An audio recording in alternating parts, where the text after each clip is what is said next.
Friends welcome back to చేతు channel.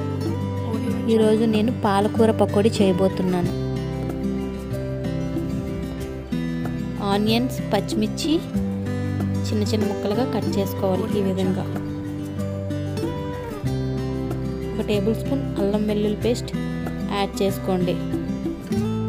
తగినంత salt, తగినంత కారం,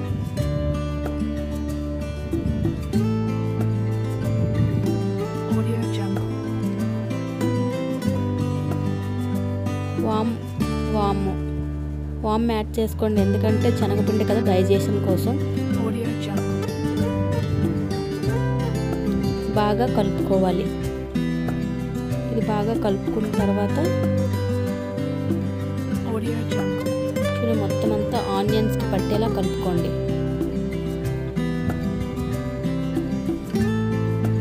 ఇది బాగా కలుపుకొని పక్కన పెట్టుకోండి.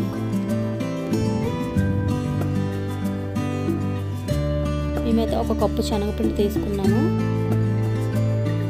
అది వేసిన తర్వాత బాగా కడుక్కొని ఉంచిన పాలకూరని వేసుకోవాలి. మామూలుగా అయితే పాలకూరని నార్మల్గా తినడం ఇష్టం ఉండదు కదా, ఈ విధంగా చేసుకొని తింటే బాగుంటుంది.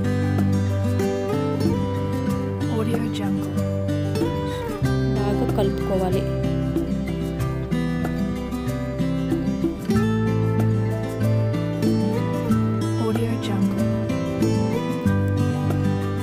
వాటర్ ఏమీ యాడ్ చేయవసరం లేదు. ఇంకా కొంచెం గట్టిగా అనిపిస్తే అప్పుడు వాటర్ యాడ్ చేసుకోండి.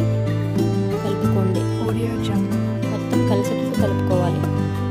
శనగపిండి, పాలకూర మొత్తం నీట్గా కలిసిపోవాలి. ఈ విధంగా సాల్ట్ అది సరిపోకపోతే వేసుకోండి. డీప్ ఫ్రైకి సరిపడినంత ఆయిల్ వేసుకొని బాగా వేడి చేసుకోవాలి. చూడండి, ఈ విధంగా ఆయిల్ వేడైన తర్వాత చిన్న చిన్న ముద్దలుగా వేసుకోవాలి, పకోడీలాగా.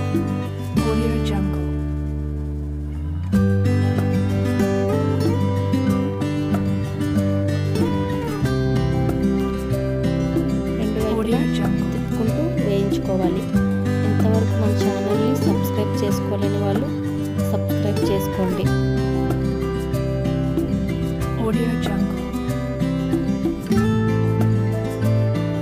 రెండు పక్కల బాగా వేయించుకోవాలి.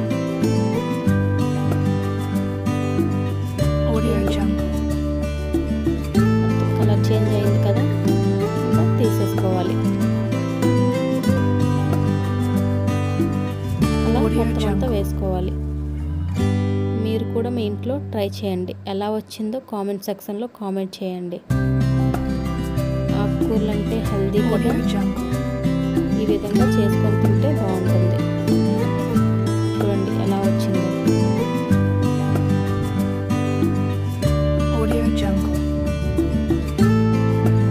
చాలా స్పైసీగా, చాలా బాగా వస్తుంది. చూడండి, మీరు కూడా ట్రై చేయండి. Thank you for watching friends.